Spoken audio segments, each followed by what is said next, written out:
I'm an advertising professional, and I got my degree in psychology. Now, when I tell most people that, they seem surprised, often asking, well, how did that happen?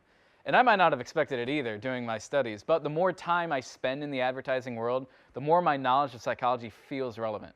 And there are a number of reasons for this, but perhaps the most fascinating to me is how both fields have gone through a relative transformation since the beginning of last century in shockingly similar directions. So let me first discuss the arc of psychology.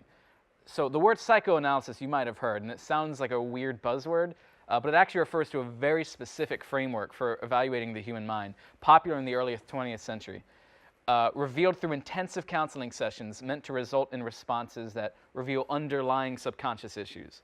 And it was pioneered most famously by Sigmund Freud, who is perhaps the most well-known psychologist in the popular sphere of all time. And it's almost entirely nonsense. So to clarify, Freud had some interesting ideas that provoked valuable discussion on human psychology, especially on topics that were commonly not tackled in a productive way because they're considered taboo, like sexuality and violence.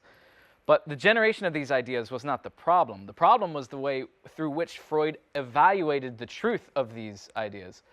So by using such subjective methods, he would fit every bit of information acquired in his therapy sessions into his already presupposed theory.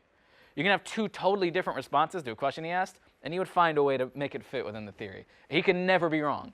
And this is why Freudian psychoanalysis is not taken seriously by most modern academics and researchers in psychology. Modern psychology is, as it should be, concerned with data above all else.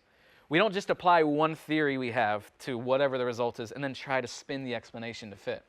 We design systematic experiments intended to measure specific responses and form conclusions based on what the data reveals.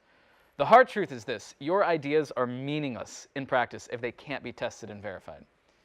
This transition from subjective evaluation to objective-based decision-making is one of the most important ones to make for any field or individual looking to make progress.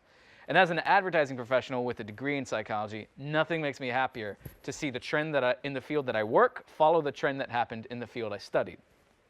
So the same subjective-based attitude was so rampant among advertisers for decades. As long as they could sell it well enough to the client, that's all they needed.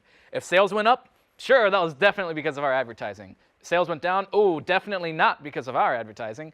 These statements were just basis assertions with no metrics to verify them. So I propose that the revolution that happened in psychology is happening now in advertising and should continue to spread across to every other field as well. Making decisions on both an individual level and a societal level is important enough to want to get right. And if we want to get them right, we need to abandon excessive subjectivity and confirmation bias and evaluate our ideas with numbers.